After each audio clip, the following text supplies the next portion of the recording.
The cannons of Fort Sumter thundered in the dawn of April 12, 1861, shattering the fragile peace of a nation and heralding the bloodiest conflict in American history, the Civil War. This was not merely a clash of armies, but a battle of ideologies, forever altering the course of the United States. In the 4 years that followed, the fabric of the nation was torn apart, as brother fought brother in a devastating conflict over the soul of the fledgling republic.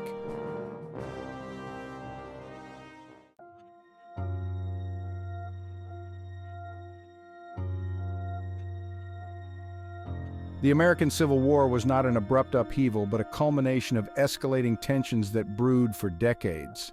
Central to this discord was the contentious issue of slavery, deeply ingrained in the economic and social fabric of the South, yet increasingly opposed in the North. Figures like Abraham Lincoln and Jefferson Davis became emblematic of their respective causes, setting the stage for conflict that would engulf the nation. The Missouri Compromise and the Kansas-Nebraska Act are just snippets of the legislative tug-of-war that foreshadowed the coming strife. As abolitionists and slaveholders hardened their stances, the United States teetered on the brink of a cataclysmic divide.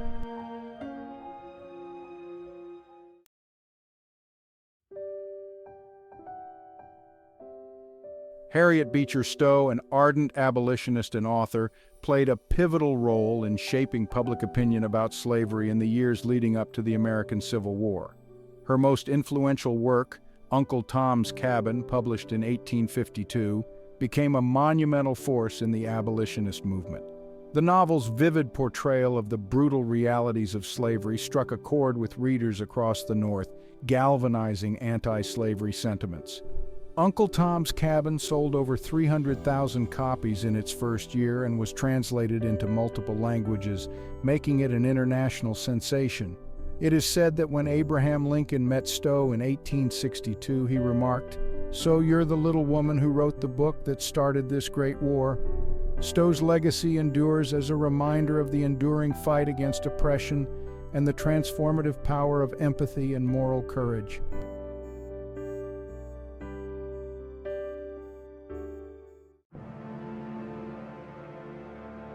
A towering figure in the abolitionist movement, Frederick Douglass was born into slavery in February 1818 in Talbot County, Maryland.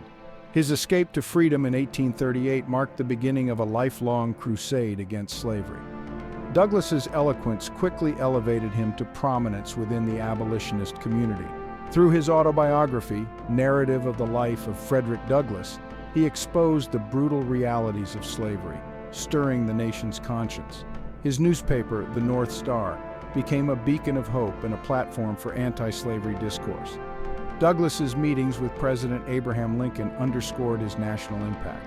During the Civil War, Douglass advocated for African American soldiers' enlistment and fair treatment. Frederick Douglass's legacy is a testament to resilience and the enduring fight for justice.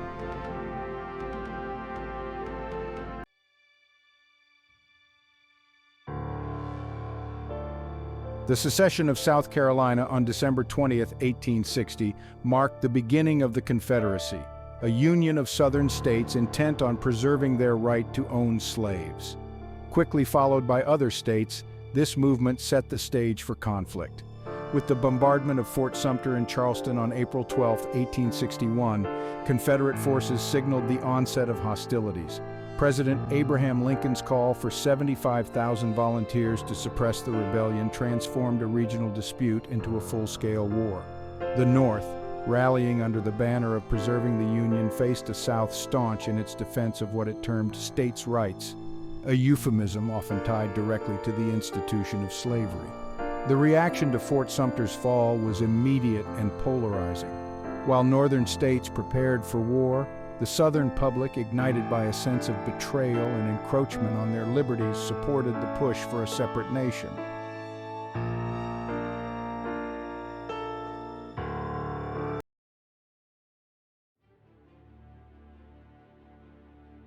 The initial years of the Civil War were marked by crucial battles that set the tone for the conflict.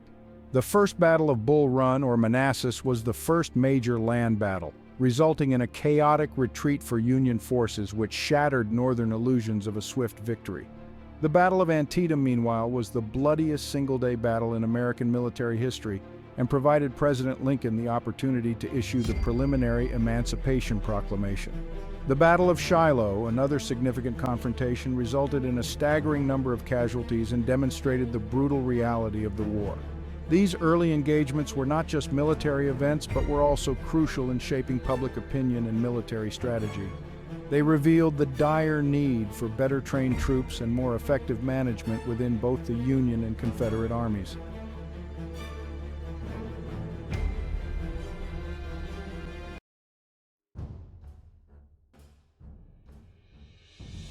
Issued on January 1, 1863, the Emancipation Proclamation was a pivotal moment in the Civil War. President Lincoln declared that all slaves in Confederate-held territory were to be set free, shifting the war aims of the North from merely preserving the Union to also abolishing slavery. This bold move had significant implications. It discouraged any potential support for the Confederacy from countries like Britain and France, which had abolished slavery and were less inclined to back a slaveholding regime. At home, it galvanized abolitionist support in the North, while in the South it sowed fear among slaveholders and hope among the enslaved populations. Though the proclamation did not immediately free a single slave, it was a crucial step towards the eventual abolition of slavery and redefined the nature of the conflict.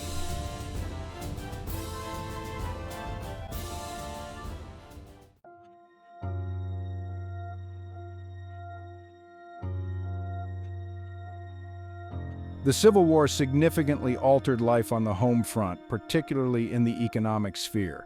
The North, with its industrial base, experienced economic growth, while the Southern economy was devastated by blockades and resource depletion. Women in both the North and South took on new roles, working in factories, serving as nurses, and managing homes and businesses in the absence of men. The conflict also saw significant changes in media and public communication. Newspapers flourished and often fueled public opinion by romanticizing early battles or demonizing the opposition. Propaganda became a critical element of both Northern and Southern strategies to maintain public support for the war effort. Socially, the war prompted significant shifts, particularly regarding the roles and rights of African Americans. In the North, their participation in the war effort, particularly after the Emancipation Proclamation, began to shift public perceptions toward the issue of slavery and equality.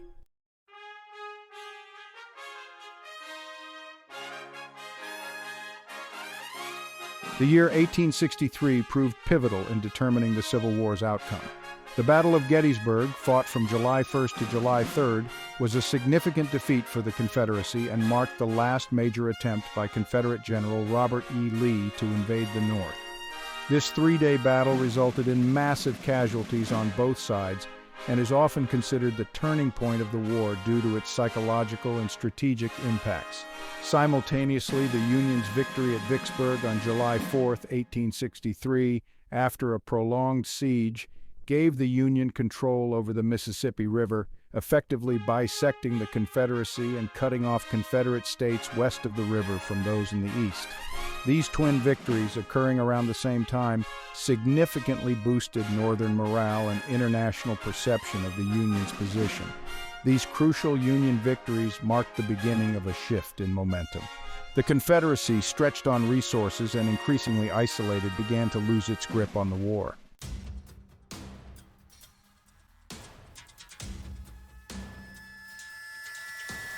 The Civil War is often noted as the first modern war, largely due to its use of emerging technologies.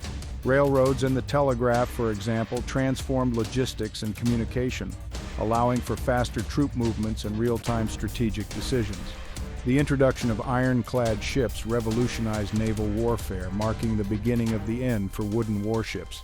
The Union, with its greater industrial capacity, was able to leverage these technologies more effectively.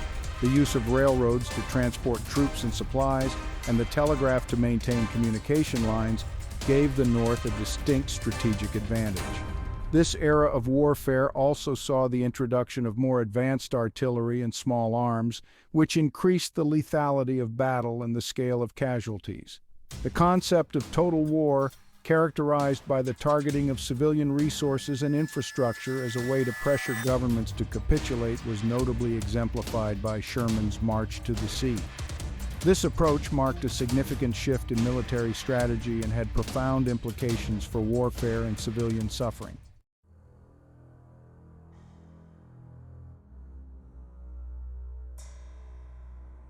General William Tecumseh Sherman's March to the Sea in late 1864 epitomized the brutal reality of total war. His forces marched from Atlanta to Savannah, destroying military targets, industry, infrastructure, and civilian property to weaken the Confederate war effort. This scorched earth policy was controversial but effective, significantly damaging Southern morale and capacity to continue the war. Sherman's tactics were not just about immediate military advantage but also psychological warfare, aiming to break the will of the Southern people. The widespread destruction left a lasting impact on the region, which struggled with the consequences long after the war ended. Historically, Sherman's march has sparked extensive debate regarding the ethics of total war and its impact on civilian populations, a topic that remains relevant in discussions of military strategy today.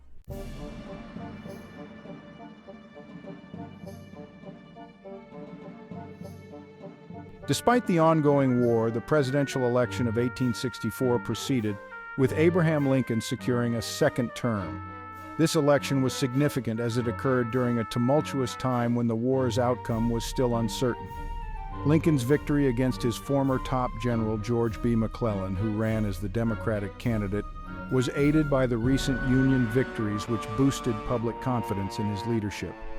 The election was also marked by intense political opposition from the Copperheads, Northern Democrats who advocated for peace with the Confederacy. Their influence, however, waned as war successes made their platform less appealing. Lincoln's re-election ensured the continuation of his policies regarding both the war and slavery, setting the stage for eventual Union victory and the abolition of slavery.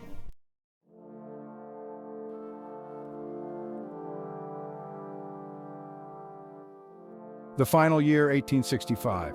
The beginning of 1865 saw the eventual crumbling of the Confederate resistance. The capture of Savannah in December 1864 and subsequent march through the Carolinas further depleted Southern resources and morale. The final significant military action occurred at the Siege of Petersburg, leading to the fall of Richmond, the Confederate capital, in April 1865. General Robert E. Lee's surrender to Ulysses S. Grant at Appomattox Courthouse on April 9, 1865, marked the effective end of the conflict, although some Confederate forces continued to resist until late May.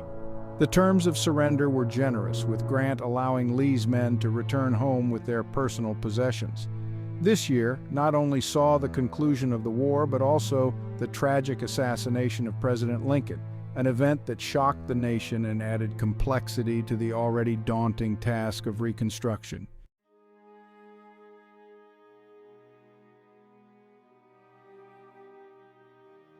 Just days after the surrender of the Confederate forces, President Abraham Lincoln was assassinated by John Wilkes Booth, a Southern sympathizer, on April 14, 1865. The assassination occurred at Ford's Theater in Washington, D.C., during a performance, a symbolic act intended to rally the defeated South and protest against the Union victory and impending Reconstruction policies.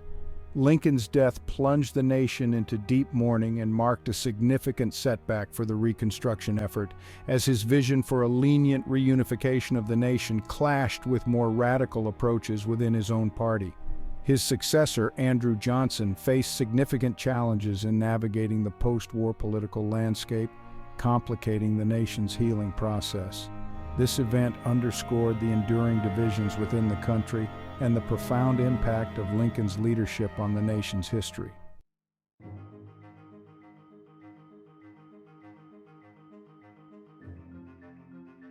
Reconstruction and the New America. The post-war Reconstruction period was marked by significant challenges and changes. The primary goals were to reintegrate the Southern states into the Union, rebuild the Southern economy, and establish legal and civil rights for newly freed slaves. However, the process was fraught with political, social, and economic difficulties. Congressional Reconstruction, led by the radical Republicans, sought to transform Southern society through military occupation and legislation, including the Civil Rights Act and the establishment of the Freedmen's Bureau. However, resistance was fierce, with the rise of white supremacist groups like the Ku Klux Klan, which aimed to thwart these efforts and maintain white dominance through violence and intimidation. Despite these challenges, Reconstruction saw the passage of the 13th, 14th, and 15th Amendments, which abolished slavery, guaranteed equal protection under the law, and protected voting rights regardless of race, respectively. These amendments laid the groundwork for the civil rights movements that would continue to evolve over the next century.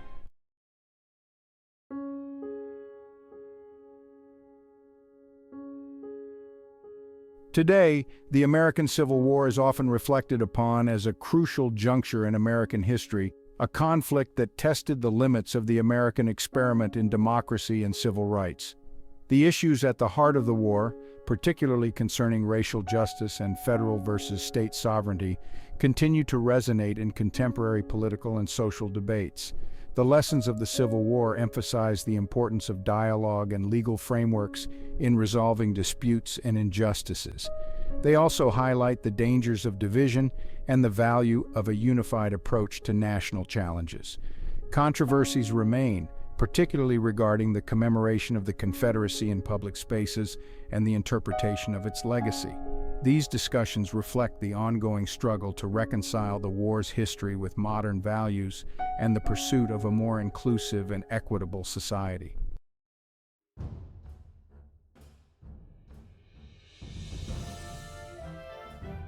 As the echoes of the Civil War's cannons have faded into history, the lessons remain vivid and vital.